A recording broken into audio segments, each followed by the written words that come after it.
जब कोई किसी संकट का सामना करता है, कोई विकट परिस्थितियों में से गुजरता है, तब वो हताश निराश रहता है। क्या करे क्या ना करे इन विचारों में खोया रहता है। इन हालातों में उसका खुद पर से ही नहीं, परमेश्वर पर से भी भरोसा उठ जाता है।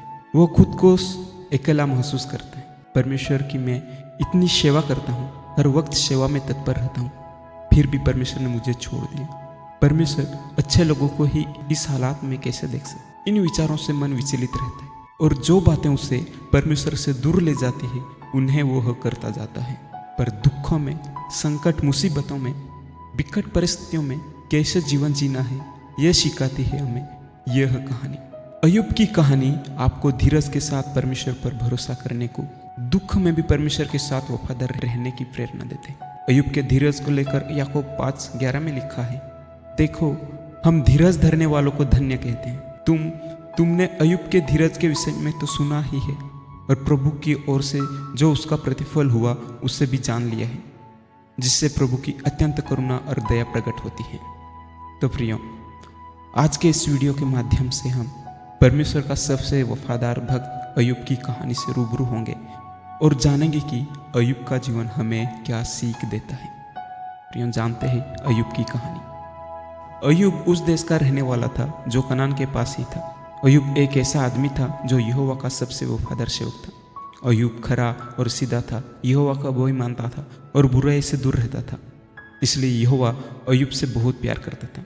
परमेश्वर ने अय्यूब को हर बातों में आशीषित किया था। उस समय पूर्व देशों में सिर्फ वही एक ऐसा व्यक्ति था जो सबसे अमीर था, क्योंकि परमेश्वर उसके साथ था।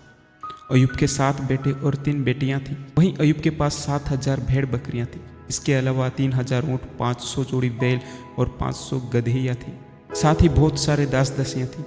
ऐसे अय्यूब की संपत्ति विशाल थी और उसका परिवार बहुत बड़ा था। अय्यूब के बेटे बारी बारी से एक दूसरे के घर में खाने पीने को जाया करते थे और अपने तीनों बहनों को अपने संग खाने पीने के लिए बुलावा भेजते थे। जब जब भोज के दिन पूरे हो जाते तब तब अय्यूब उन्हें बुलाकर पवित्र करता और बड़े भोर को उठकर उनकी गिनती के अनुसार हम बलि चढ़ाता था, क्योंकि अय्यूब सोचता था कदाचित मेरे बच्चों ने पाप करके परमेश्वर को छोड़ दिया हो। इसी रीति अय्यूब सदैव किया करता था।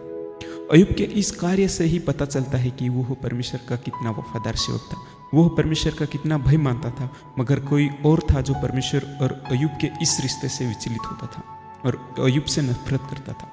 जानते हैं कौन?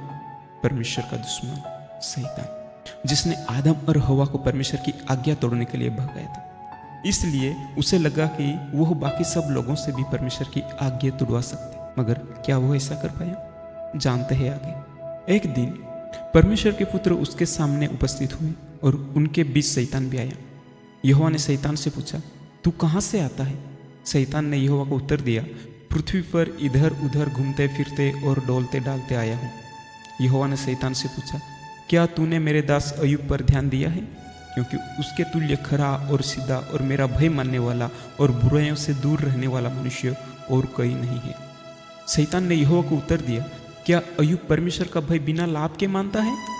क्या तूने उसकी और उसके घर की और जो कुछ उसका है उसके चारों ओर बाड़ा नहीं बांधा? तूने तो उसके काम पर आशीष दी है और उसकी संपत्ति देश भर में फैल गई है, परंतु अब अपना हाथ बढ़ाकर जो कुछ उसका है उसे छू, तब वो तेरे मुंह पर तेरी निंदा करेगा। यहोवा ने शैतान से कहा, सुन, जो कुछ उसका है वह सब तेरे हाथ में, केवल उसके शरीर पर हाथ न लगाना। तब शैतान यहोवा के सामने से चला गया। यहाँ गौर करने वाली एक बात है, अय्यूब की वफादारी से उनका और परमेश्वर का रिश्ता इतना मजबूत बना था कि शैतान भी उसका कुछ नहीं बिगाड़ सकता। परमेश्वर के अनुमति बिना शैतान अय्यूब के किसी वस्तु को छू तक नहीं सकता था। परमेश्वर और शैतान के इस संवाद के बाद हर एक के मन में यह सवाल जरूर उत्पन्न होगा कि अय्यूब परमेश्वर का परम प्रिय है, वह उसकी हर आज्ञा मानता है, वो हर प्रकार की बुराई से दूर रहता है, फिर भी यहोवा परमेश्वर ने अय्यूब को जो कुछ है वो सब शैतान के हाथों में क्यों सौंप दिया? हम इस प्रश्न का जवाब सरल है, जिसे आपको खोजना है। शैतान जैसे ही परमेश्वर के सामने से चला जाता है, वो अय्यूब को पटकनी देने की फिरक में रहता है। फिर एक दिन ऐसा ही आता है कि शैतान अय्यूब के जीवन में तहलका मचा देता है। क्या आप जानते हैं शैतान ने क्या किया? शैतान ने एक ही दिन में अय्यूब का जो कुछ है सब छीन लिया। सबसे पहले उसने कुछ लोगों के जरिए अय्यूब के ऊँटों और गाय बैलों की चोरी करवा दी और उसकी भेड़ें मार डाली। उसके बाद वह एक भयानक तूफान लाया जिसमें अय्यूब के 10 बेटे बेटियां मर गए। जैसे ही ये बातें अय्यूब को सुनने को मिलती है, हताश निराश अय्यूब अपने वस्त्र फाड़कर भूमि पर गिर पड़ता है। पर जो घटित हुआ उसके लिए वह ना परमेश्वर को या अन्य किसी को दोष देता है। वह परमेश्वर से दंडवत करके कहता है, मैं अपनी माँ के पेट से नंगा आया हूँ और वहीं नंगा लौट जाऊंगा। यहोवा ने दिया और यहोवा ने ही ले लिया। यहोवा का नाम धन्य है। यहाँ अय्यूब परमेश्वर के सामने निर्दोष साबित होता है और शैतान को मात देता है। शैतान जैसा सोचता है उसके विपरीत होता है और शैतान फिर तिलमिला उठता है। शैतान ने अय्यूब का जो कुछ था वो सब नाश कर दिया, यहाँ तक कि उसके बेटे बेटियों को तक को नहीं छोड़ा। परंतु अय्यूब ने परमेश्वर को दोष देने के बदले उसे धन्य कहा। यह देखकर हताश शैतान एक बार फिर परमेश्वर के सामने उपस्थित होता है और इस बार परमेश्वर से कहता है, खाल के बदले खाल, परंतु प्राण के बदले मनुष्य अपना सब कुछ दे देता है। इसलिए केवल अपना हाथ बढ़कर उसकी हड्डियां और मांस छू, तब वह तेरे मुंह पर तेरी निंदा करेगा। और इस वक्त वह अय्यूब के शरीर को हानि पहुंचाने की अनुमति लेता है। उसके बाद वह अय्यूब पर एक बड़ी बीमारी ले आता है। शैतान ने अय्यूब को पांव के तलवे से लेकर सिर की चोटी तक बड़े बड़े फोड़ों से पीड़ित किया। इस तरह अय्यूब को एक के बाद एक कई मुसीबतों का सामना करना पड़ा। पहले संपत्ति का नाश और बच्चों का मारा जाना, और अब अय्यूब को फोड़ों से पीड़ित देखकर उसकी पत्नी उससे कहती, क्या तू अब भी अपनी खराई पर बना है? परमेश्वर को बुरा भला कह और चाहे मर जा। मगर अय्यूब ने ऐसा नहीं किया, परंतु वह अपनी पत्नी से कहता है, तू निर्बुद्धि स्त्रियों की तरह क्यों बातें करती हो? क्या हम जो परमेश्वर के हाथ से सुख लेते हैं दुख न ले?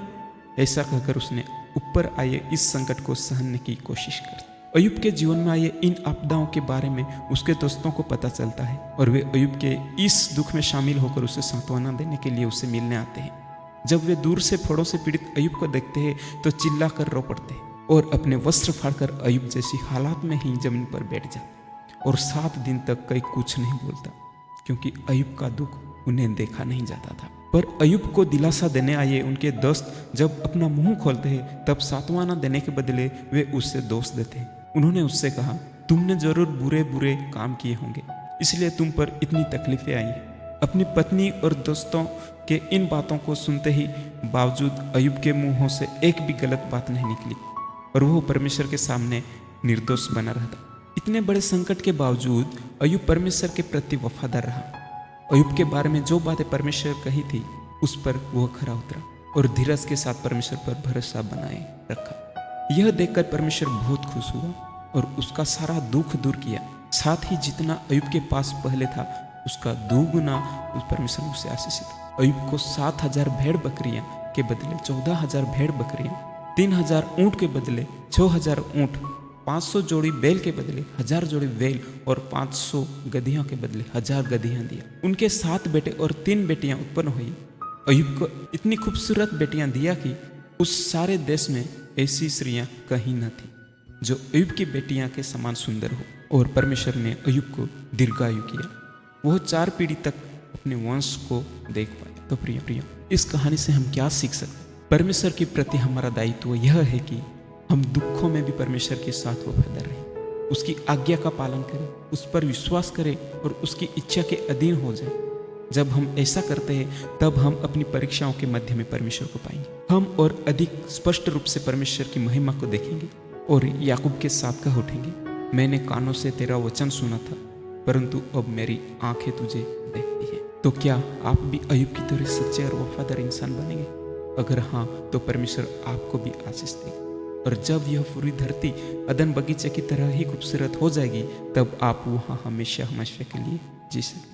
तो प्रिय, आपने अय्यूब के जीवन के बारे में सुना और हम आशा करते हैं कि अय्यूब के जीवन से आप जरूर कुछ न कुछ सीखा होगा। आपको यह वीडियो कैसा लगा हमें कमेंट सेक्शन में जरूर बताएं। धन्यवाद।